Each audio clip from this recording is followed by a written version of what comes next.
अस्सलामुअलैकुम वरहमतुल्लाहि वबरकातुहू। तो शुरू करते हैं अल्लाह के नाम से, बिस्मिल्लाहिर्रहमानिर्रहीम। यहाँ पर आए हुए सब लोग, मैं ऐसे फील कर रही हूँ कि जितनी भी मेरी बहनों ने यहाँ पर आके अपनी सक्सेस स्टोरी बताई है, मैं इसे स्टोरी नहीं कहूँगी, उनके लाइफ के फैक्ट्स कहूँगी। उनकी लाइफ की जर्नी इतनी मोटिवेशन रही है अभी तक, जितनी भी बहनों को हमने सुना है।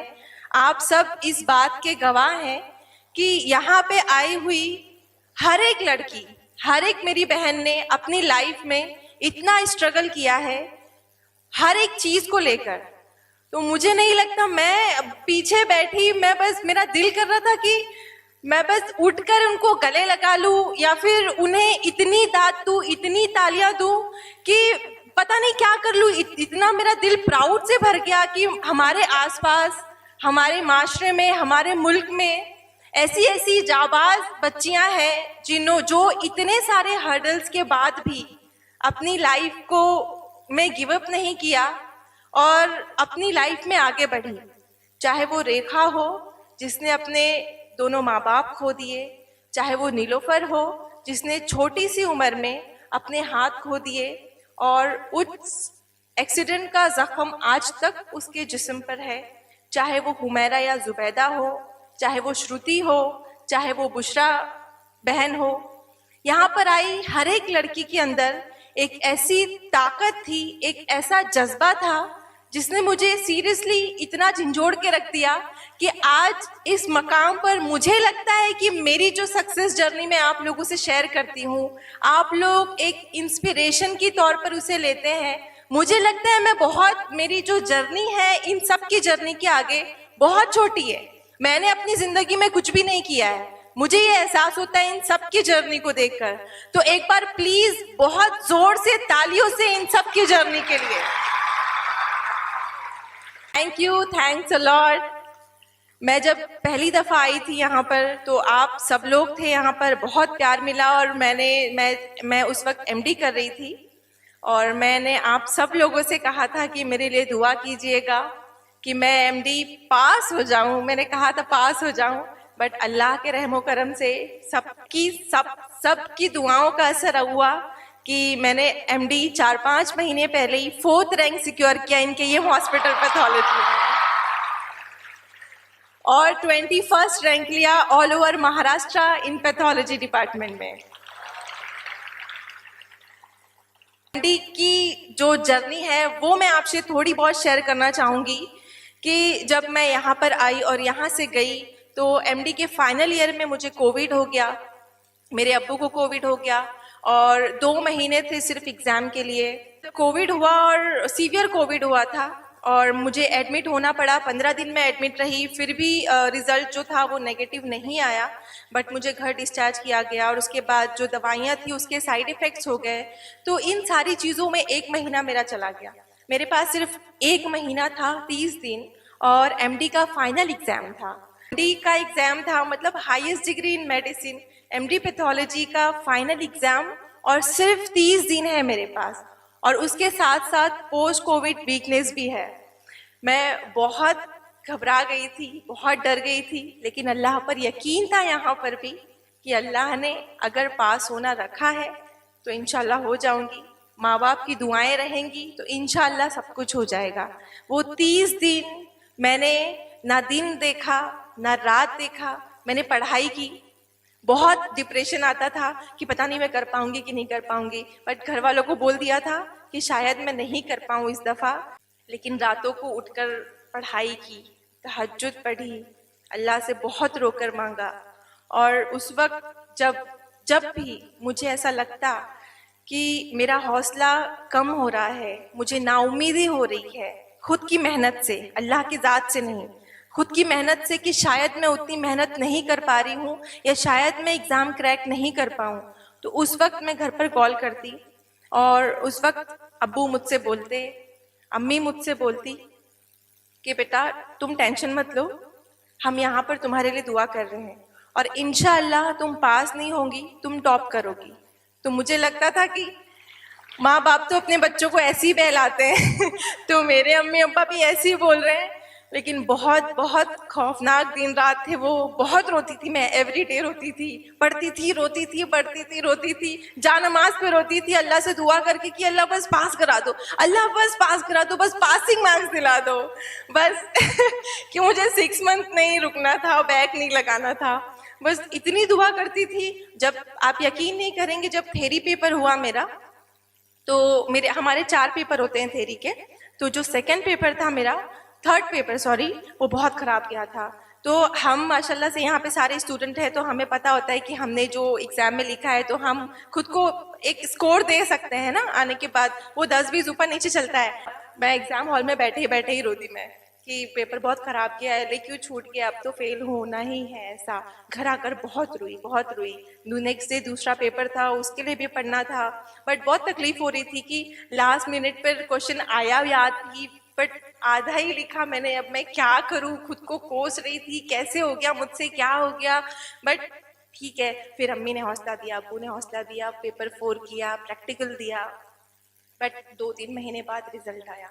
अब रिजल्ट आया तो मैंने ऑनलाइन बहुत धकधकाते हुए ऑनलाइन देखा रिजल्ट, और उसके बाद आप यकीन नहीं करेंगे, रिजल्ट देख रही हूँ मैं, मेरा मार्क्स देखा मैंने, ठीक है। फिर अपने सारे बैचमेट्स का, हमारी आदत होती ना यानी, फर्स्ट कौन आया, हाईएस्ट मार्क्स, बिकॉज मैंने तो अभी पास हो गई, मैं इतनी, बस उसी वक्त मैं सजदे शुक्र में झुक गई, या अल्लाह पास हो गई, अल्लाह का लाख लाख शुक्र मैं पास हो गई, बस मार्क्स देखे, पास देखा मैंने, मैं झुक गई। उसके बाद आधे घंटे बाद थोड़ा जब दिल को सुकून हुआ तो ऐसा लगा कि नहीं दूसरों के मार्क्स देखते हैं थोड़ा मैं कौन सी पोजीशन पे हूँ, फर्स्ट कौन है बैच में, ऐसा देखा, सारे रोल नंबर निकाले, फटाफट देखा, और उसके बाद जब खुद को रैंकिंग की, आप यकीन नहीं करेंगे, 4th रैंक आया।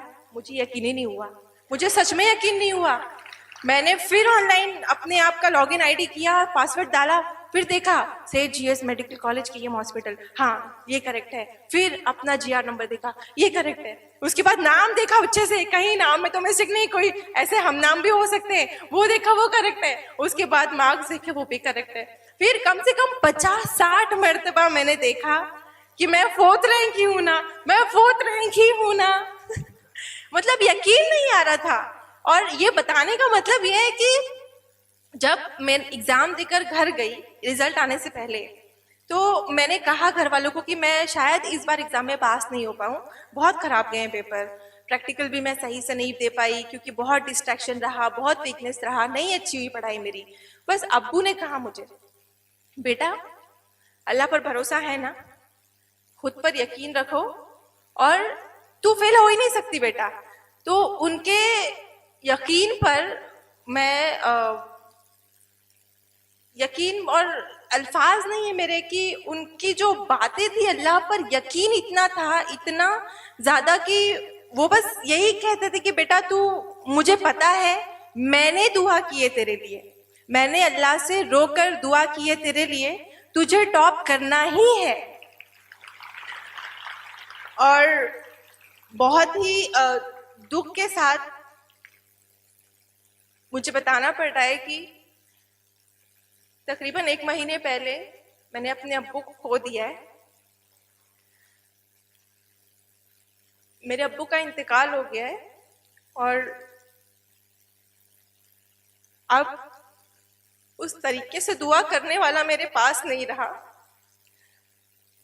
यहाँ पर जितने भी स्टूडेंट हैं, वहाँ पे बॉयज़ हैं, यहाँ पे गर्ल्स हैं, मैं सबको कहना चाहूँगी कि आप लोग अपनी ज़िंदगी में 2 रिश्ते हमारे पास होते हैं जो आपको बेगर्ज मोहब्बत करते हैं, जब से आप पैदा होते हैं और आपके मरने तक, बगैर गर्ज के, बगैर किसी बेनिफिट के, बगैर किसी लालच के आपसे बेइंतहा मोहब्बत करते हैं, और वो रिश्ता आपके माँ बाप का रिश्ता है। तो आपके पास यहाँ पर बैठे हुए बच्चों में अगर जिनके पास भी ये कीमती और बेलौस मोहब्बत है, तो प्लीज उसकी कदर कीजिए, उनकी खिदमत कीजिए, उनके साथ रहिए, उनसे बातें कीजिए। क्योंकि आज जिस जमाने में हम रह रहे हैं, बहुत मशीनी जिंदगी हो गई है, बहुत फास्ट फॉरवर्ड हो गई है दुनिया। हमारे पास हमारी स्टडी के लिए वक्त निकालना होता है, हमारी सक्सेस के लिए वक्त निकालना होता है, हमें खुद के लिए वक्त निकालना होता है। इन सारी चीज़ों में हम माँ बाप को पीछे छोड़ देते हैं और हमें कभी एहसास ही नहीं हो पाता कि वो दो इंसान, वो दो शख्स जो दिन रात हमारे लिए, हम जब से पैदा होते हैं हमें बड़ा होने तक इतनी मेहनत करते हैं, खुद कम खाते हैं, हमें खिलाते हैं, खुद की ख्वाहिशें नहीं पूरी करते, हमारी ख्वाहिशों का ध्यान रखते हैं। हमेशा यहाँ पे बैठा कोई भी बच्चा ये नहीं बोल सकता कि मेरी माँ मुझसे मोहब्बत नहीं करती, मेरा बाप मुझसे मोहब्बत नहीं करता। उनकी कदर कीजिए, आपके पास वो है। जिस वक्त ये नहीं होंगे आपको एहसास होगा कि आपने जिंदगी में सबसे बड़ा नुकसान हो जाएगा आपका। मुझे महसूस होता है, मैं जिस कैफियत से गुजर रही हूँ, यहाँ पर जो बहन है वो जिस कैफियत से गुजर रही है, कि आज वो हाथ नहीं रहे जो हर वक्त बगैर किसी नियत के, बगैर किसी गर्ज के मेरे लिए उठा करते थे। और माँ बाप की दुआओं में तो इतना असर होता है कि वो 7 आसमान चीर के डायरेक्ट अल्लाह के पास पहुंचती है। इतनी ताकत होती है बाप की दुआओं में। तो हम बेटियां होकर बाप से मोहब्बत का इजहार करने में कभी कभी झिझकती हैं। तो मैं आपको कहना चाहूंगी, आपके दिल में जो है वो जाके बोल दीजिए माँ बाप को, क्योंकि हमें नहीं पता, हम फ्यूचर नहीं देख सकते कि कल हमारे साथ वो रहेंगे कि नहीं रहेंगे। और आपने एक प्यार से उन्हें थैंक यू भी बोल दिया ना, तो वो 7वें आसमान पे जाकर खुशी मनाते हैं कि मेरे बच्चे को आज मैंने इतना सब कुछ किया, मेरे बच्चे ने एक थैंक यू बोला है, मुझे एक शुक्रिया बोला है, मेरे बच्चे को एहसास है मेरी मेहनत का, मेरी मोहब्बत का। तो आप लोग प्लीज आज ही जाके अपने अम्मी अब्बू को एक थैंक यू जरूर बोलना कि आप लोगों ने हमारे लिए जितना कुछ किया है। आप लोग, हम सारी जिंदगी उनकी मेहनत करें ना, उनके पैरों पर बैठे रहे सारी जिंदगी, तो भी हम उनका एहसान नहीं चुका सकते, लेकिन आप एक थैंक यू बोल सकते हो। हमारे माँ बाप हमसे कुछ नहीं चाहते सिवाय 2 लफ्ज के। और यहाँ पर बहुत सारे ऐसे बच्चे हैं जो हॉस्टलाइट हैं, तो उन्हें मौका नहीं मिलता होगा, सारे ही बच्चे हैं ऑलमोस्ट। बट जब भी आप उनसे बात करो, आप घर जाओ, तो प्लीज 2 मिनट के लिए मोबाइल साइड पे रखना, उनसे बात करना, उनके पैर दबाना, उनके सर दबाना, क्योंकि वो हकदार हैं आपकी मोहब्बत के, वो हकदार हैं, रियल हकदार वही है आपकी मोहब्बत के, आपकी। मुझे पता है बहुत सारे बच्चे ऐसे हैं जो मोहब्बत करते हैं बट जता नहीं पाते, इजहार नहीं कर पाते। मोहब्बत में इजहार बहुत जरूरी है, चाहे वो कोई भी तरह की मोहब्बत हो। आप लोग प्लीज इजहार कीजिएगा, बहुत बहुत खुश होंगे माँ बाप। माँ बाप तो वैसे भी बच्चों के लिए दुआ करते हैं, लेकिन आपके एक थैंक यू से, एक शुक्रिया से वो दुगनी शिद्दत से आपके लिए दुआ करेंगे। और आपके लिए ऐसे दुआ करेंगे कि इंशाल्लाह यहाँ पर बैठा हुआ हर स्टूडेंट, चाहे वो लड़का हो चाहे वो लड़की हो, अपनी आने वाली जिंदगी में हर वो ऊंचा मकाम हासिल करेगा जिसकी आप ख्वाब देख रहे हो, इंशाल्लाह इंशाल्लाह। तो आप लोग प्लीज अपने माँ बाप की खिदमत कीजिए।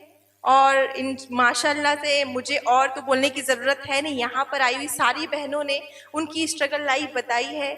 जिस तरीके से आप लोगों को हर सेमिनार होता है कि तालीम की अहमियत क्या है, आप सबको पता है। मुझे यहाँ पर आपके चेहरे देखकर, आपका एंथुसियाज्म देखकर, आपके जज्बे देखकर मुझे लगता है कि आप सबको, यहाँ पर जितने भी बच्चे बैठे हैं, सबको तालीम की अहमियत का बहुत अच्छे से अंदाज़ा है। तो मैं अल्लाह से दुआ करूंगी कि यहाँ पर बैठा हुआ हर बच्चा, हर बच्ची इंशाल्लाह अपने मकसद में कामयाब हो। और एक शेर आपके लिए, इरादे जिनके पुख्ता हो, यकीन जिनका खुदा पर हो। इरादे जिनके पुख्ता हो, यकीन जिनका खुदा पर हो। तला तुम खेज मौजों से वो घबराया नहीं करते।